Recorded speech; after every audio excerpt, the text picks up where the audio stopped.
Welcome to the Lair of Secrets podcast. Today we are presenting the Lair Guide for New Game Masters. I'm Ken Newquist, and I'm finally running Shadow Dark for my lunchtime crew. And it is awesome and hilarious and funny, and we'll talk about that some other time. And I'm David Moore, and I'm building a giant crate for a friend. No, it's legitimate, really. We're not storing bodies, really. Or uranium or anything else, right? Right.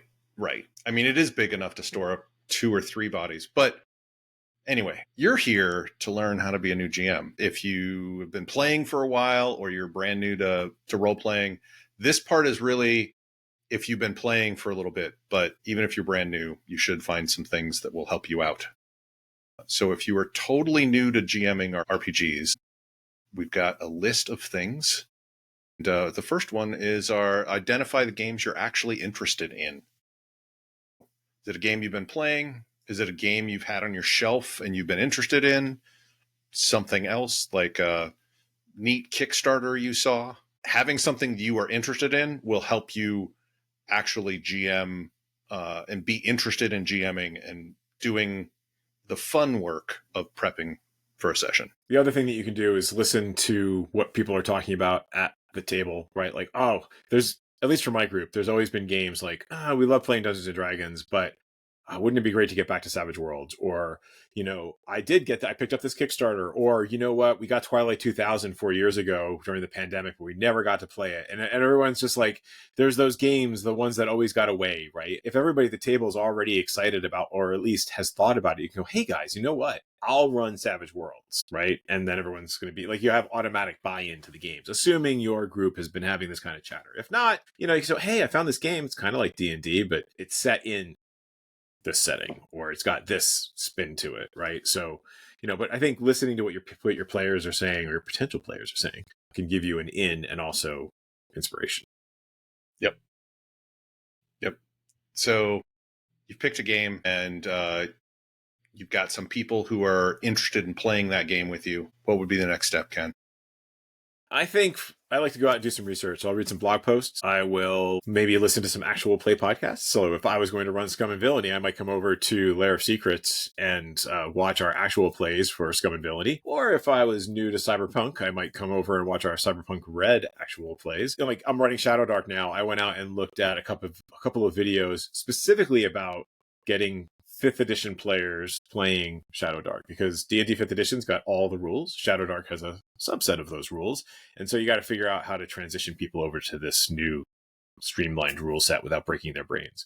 So doing a little bit of prep, like, not, you don't want to go crazy, but like if you got a lunch break and you do some Googling, I think it gives you a way of like getting a sense for the game and like some gotchas you might have. I would like to add on this is if you're watching actual plays, especially to learn how to GM and such, don't watch the like highly produced ones. Yes.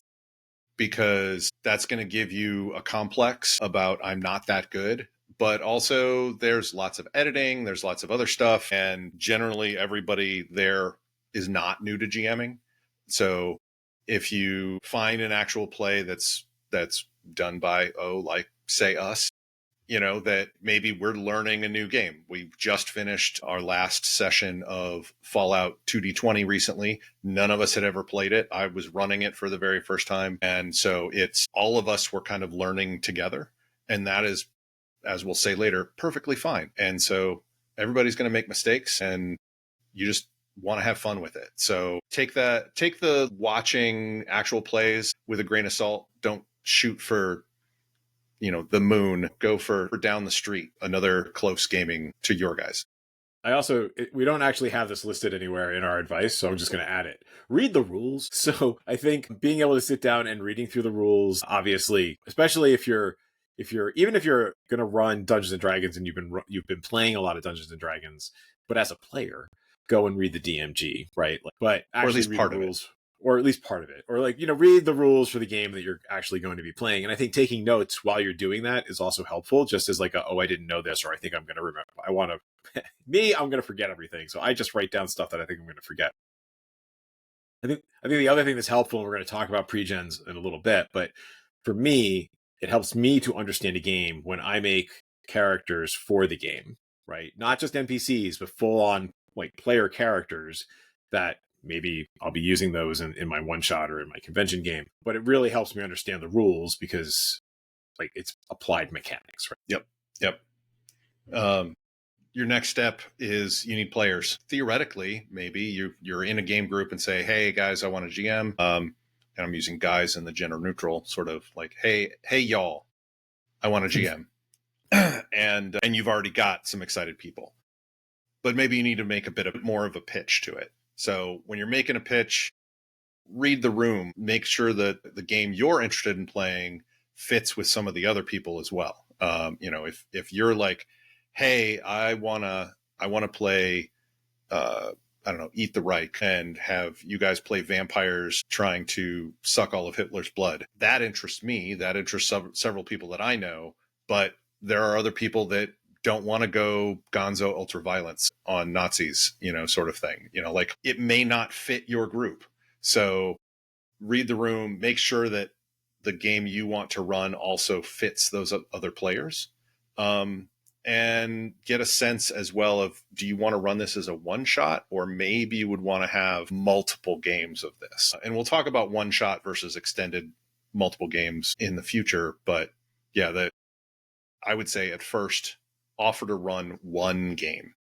Like that way there's very little commitment from the players. It's like, hey, tonight, our next game night, I'm going to run something for you all and we're just going to have fun with it. And well, if you like it, I might be open to running more, but there's no commitment of 6 months of this game without, it's a try before you buy. Right. And I think the other thing, if you're just trying to get, a sense for, do you even like this DMing thing? And you don't want to do all of the sort of prep stuff we're talking about. There's a whole bunch of games that are out there that are designed to be run once and then forget it. Right. So Fiasco is a great game. It's got a lot of, the rules I think are fairly straightforward. Like it's a heist thing, right? So you have like kind of this rising action that leads to a turning point and then a down. You know what I mean? The flip happens and then everything goes to hell because it's meant to be those kind of like crime movie type things where everything goes to hell. But it's self-contained, it's collaborative, so there's no actual GM, but you can kind of like facilitate the game. And it's a nice break from whatever you've been playing before. Honey Heist, which is there's also these like one pagers, right? So Honey Heist, you are doing a heist and you are bears. And I think almost everybody I know who's played this has enjoyed it tremendously. I know you guys played it, but I wasn't there for that. Yeah, Chris Miller ran it for us, and we were trying to get some extra special honey that was I don't remember if it was a museum or just on display sort of thing. And yeah, in Honey Heist, you have, what is it? Bear or thief, I think, are your two side of things. And if you lean too much one way or the other, your character is kind of irrevocably changed. But if you're playing it as a one shot, everybody can kind of go gonzo and just have fun. So another one is Lasers and Feelings, which is in the same vein rules wise as Honey Heist, which I've not had a chance to play, but it keeps coming up when I do searches. So fourth one that's a bit older but is also a one pager is Lady Blackbird, where you're on a like steampunk airship, and I don't even remember, you are trying, it's been so long, and each game is different. That's the thing, is like, here is the setup, go. Like it's not a module that you run. It's very freeform. So you can think of a few things, but as long as your players are engaged, they're the ones who are going to drive the action, which I will tell you as a GM is the best, because if the players are driving the action, you can just react and put more complications, more obstacles in their paths, making things more interesting. But they're the ones who are making the choices, which means they're really invested in it, and you get to see chaos happen in a fun way. Yes. So it's a good way to like change things up for your group regardless, and give you an experience of like facilitating playing like these different games, right? Once it actually comes to, hey, I have this game and I want to play it, but I feel like I need some more experience actually doing the doing part. And I think, there's nothing wrong with just jumping right into it, right? I've done that a bunch of times with a bunch of different RPGs. Like I read the book and I just go with it. But, especially if it's your first time, there's ways to kind of ease into it. One, play the game at a convention, right? So if you want to run Mothership, or you want to run Alien, or you want to run, any of these other different role-playing games we've been talking about, go to your local area convention, sign up for the game, and see how those people play it, right? So it gives you a chance to actually interact with the rule set before you actually have to play it, or before you actually have to run it. Some games have solo adventures, so I know definitely the Dragonbane does. It's part of the box set, which I think is really awesome. I haven't actually had a chance to play it yet. It's been on my to-do list forever. But I love the idea that Dragonbane comes with like the rules, the scenarios, and then boom, solo guide or solo game. So you as the game master could just sit down, play the game, and then turn around and run it for your friends. So some have solo mods, which if you don't know the rules very well, doing the solo mod thing might be a little harder. But, if you have a game where they basically like, here is an intro for GMs as a solo thing, which again, Dragonbane's the one that immediately comes to mind. But yeah. And I'm glad to see that there. they're doing this now. For a long time, they didn't do it. Much earlier on in the role playing hobby, this was something that happened. Different rule books. I seem to recall first edition Paranoia had something like this, but it's been forever since I read it. And I think that one of the original basic sets had a sample module sort of thing in it. Yeah, there was for first edition D&D, I think there was a solo adventure where you revealed what you did with a highlighter. Like it's the special magic marker that revealed the hidden text. So like you're moving your way through a blizzard choked pass or something like that. I don't know, but it was fun. You really get to play it once though. And if they're designed well, they're going to step you through the major systems in the game that you will need as a GM. Right. So the other thing we talked about, which we've actually done ourselves as we're learning new games, is do a mini session with the people who are excited for the game to kind of kick the tires on the rules. So Chris Miller and David and I did that when we were learning Cyberpunk, in part because David was super excited about Tailspire and really wanted to play with the 3D set and thought we might want to use it for the game. We wanted to learn the rules. And so the three of us got together for, I don't know, 2 or 3 sessions to try and and it wasn't long. It was like, a Thursday night or Wednesday night or something for like an hour or two, roll some dice, see how things work. And I think it helped us because when we got to the actual game, we had 3 people who had some clue of what they were doing rather than just one who might have read the rules. I think it also helps you with getting used to being a GM for that particular system, right? Like Cyberpunk Red it's just different. It's crunchy in an old schoolish kind of way, and it had range things. And so by playing the game, I'm like, ooh, range in this game is important, right? Like if I got a guy with an assault rifle, there's an optimal range for that. I should probably account for that when I'm running my scenario. Yeah, that was a big one we found out in those sessions. Yes.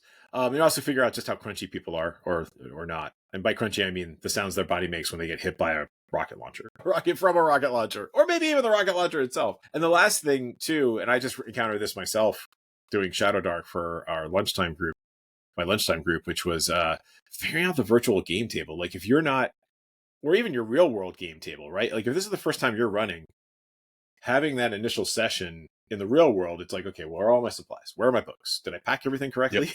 Because I know I'm going to forget stuff, right? And for a virtual game table, like if you've played in Roll20 before, or you played in Foundry before, but you never actually had to run the game, there's a bunch more fiddly bits that you've never had to deal with before. And so when I ran Shadow Dark just recently, we basically did a session -1 because we hadn't been in Roll20 for a while. Because we were playing Monster of the Week, and we come in and everyone's like, "Ooh, shiny!" And oh wait, none of my character stuff is working, and the dynamic lighting is screwed up. And wait, look, I can do this aura, and it fills the whole screen, right? And so, giving yourself and a couple of other players an opportunity to kick the tires, I think, is helpful all around.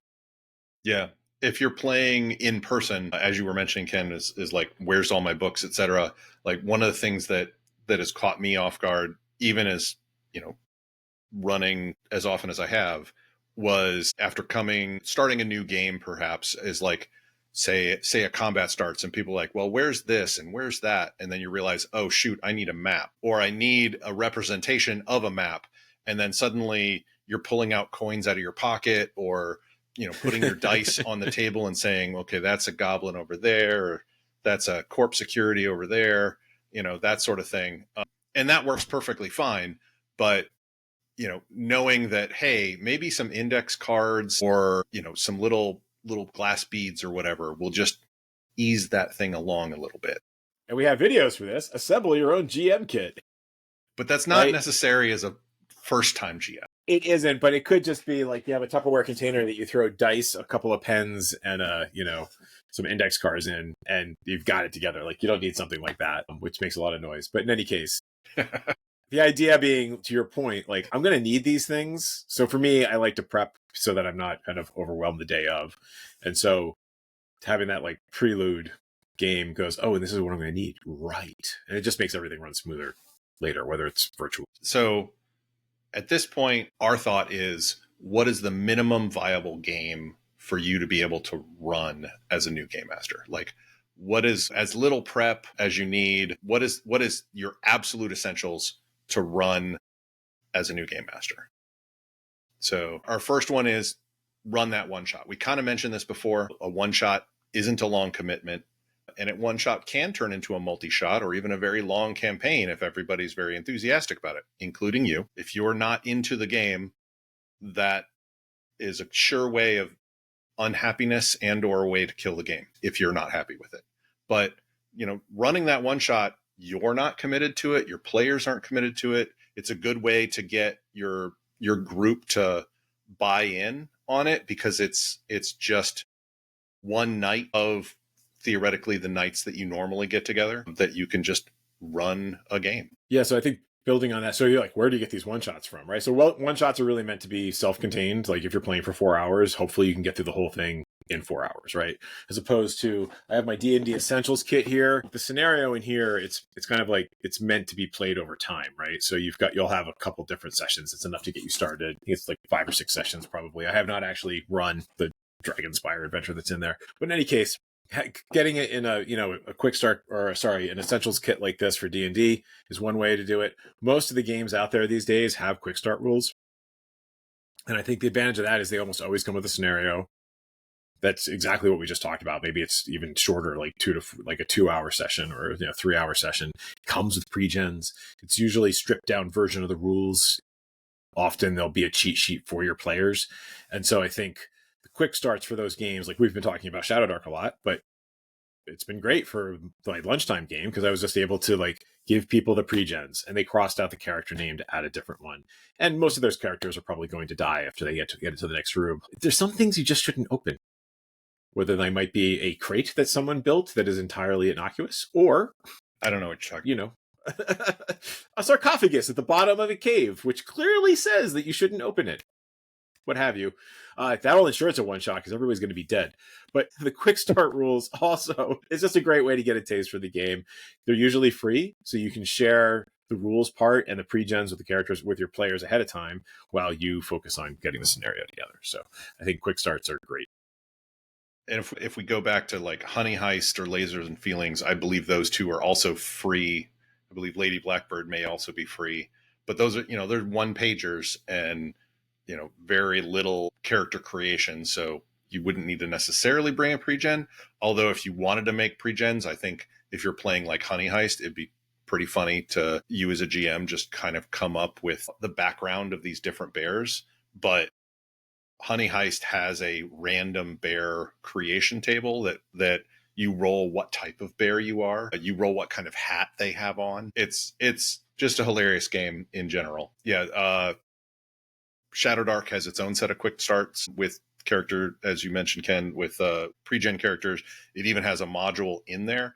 That module isn't necessarily is not entirely playable in one session, but you could certainly go in and say, hey guys, you have like a torch each. And then you have literally, between 1 to 4 hours because that's all the light source they have. And then they've got to get the heck out. Otherwise, Yes.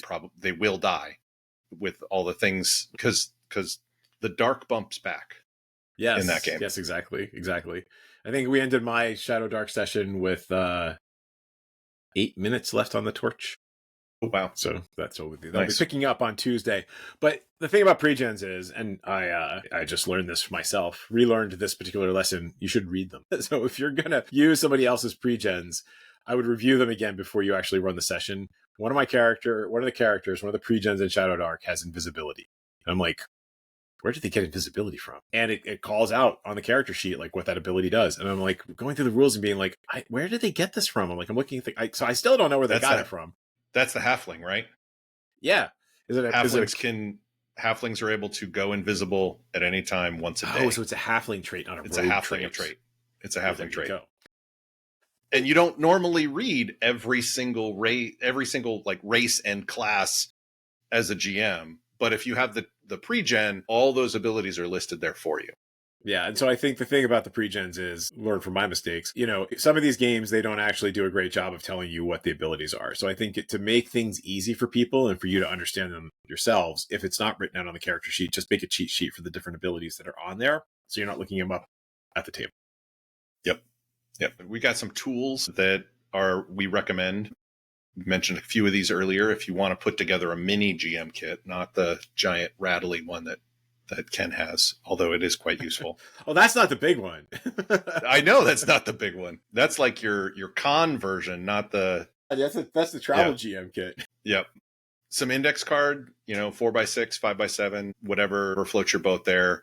Notebook, pens, pencils, your dice, a list of names that if you need a random NPC name, a list of names of a variety of maybe cultures, a variety of genders, whatever, just 10 or 20 names. You'll never go through all of them in that session, and when you do use it, mark out who it is, make some notes on that, especially if it's going to be more than one session. Some extra dice, maybe because your players didn't bring any, if you're all kind of new. Every game I think I've ever played in my life, people have forgotten dice and not had a pencil, which is why Pencils, I for just sure. reorganized the game room. Oh wait, no, it's back there on the shelf. There is the Cup of Shame, which has all of the dice I don't use anymore, that if you show up without your dice, you draw your dice from the dice of shame, the Cup of Shame.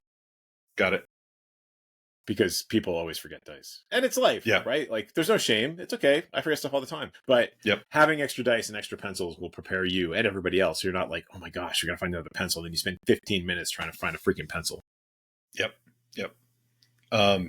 The older you get, the further away you get from college and such, the harder it is to find a pencil around your house or apartment. That's true. Finally, when you're running the game, like actually sitting down, everybody's there, you got your snacks, you got your drinks, you got your dice, you got your pencils. Don't worry, you got this. Talk to your group when you're starting off and set some expectations. If you have a rules lawyer in the group, tell him to chill out a little bit, that you're not perfect, so please don't point out your mistakes. Or better yet, ask them to help, as in, hey, I don't know this rule. Do you know it? Not for them to necessarily jump in and tell you what the rule is after you make a different ruling one way or the other. But if you don't have a rules lawyer or someone who knows the rules really well, let the group know that if you can't find a rule and they can't remember it, you'll just make a ruling and move on. It's okay. It's been done since the beginning of this hobby, of just making a ruling and move on. And don't bother slowing down and opening up the rule book. You can do that after the game if you really want to. Yeah, and I think rolling with the fumbles, right? So we have an entire episode dedicated to my awesomely bad Mothership map, which, I threw together for my very first scenario of Mothership. It's a great map. It's a terrible map. We just rolled with it because it's so amusingly bad. It's like, don't second guess yourself at the table. Just roll with it. Like, if people are having fun, don't tell everybody that it's a broken map. Let them find out for themselves. Right. And if they find out it's a broken map, that's a good reason for, or a good point at which you can give a reason for why it's such a broken map. Ken's map is an awesomely terrible map that was definitely put together by a committee in a boardroom for the least amount of money. And I couldn't have designed a map better than what Ken had for that, because it's just perfect for that scenario. So that was a happy accident. It was a very happy accident. It was a Bob Ross happy accident. But I think players will fill in. I think that related to that is the players will fill in the gaps, right? Like, they don't know what you had planned. You can make mistakes, and you don't have to tell them you made a mistake. Like, if everybody's having fun, just roll with it, right? And then at the end, you can kind of do the director's cut, like, yeah, what you guys don't realize is I just totally bumped that up. But which goes into your point about don't worry about being right, just work on having right. Like, it's, who cares if you're right or not? Just, are you having fun? Yep. So thanks for attending our latest Minion and Future Overlord training. So we're doing this episode not only because this is the type of episode that we normally do, but it's also in part of the Elder Goblin Games GMUary initiatives. We're kind of closing out the month. I'm not going to tell you Yes. when we're recording this. Hopefully it'll make it before February. So it's and GMUary is all about bringing new game masters into the hobby. So hopefully this has encouraged you and made it feel like not such a big deal to pick up a game, get some friends together, and run it for them. So thanks. Come on over to lairofsecrets.com and for some supplemental materials. You can also like and subscribe on YouTube or hang out with us on dice.camp at Lair of Secrets. It's a Mastodon instance. So thank you, everybody. And I hope to see you GMing soon.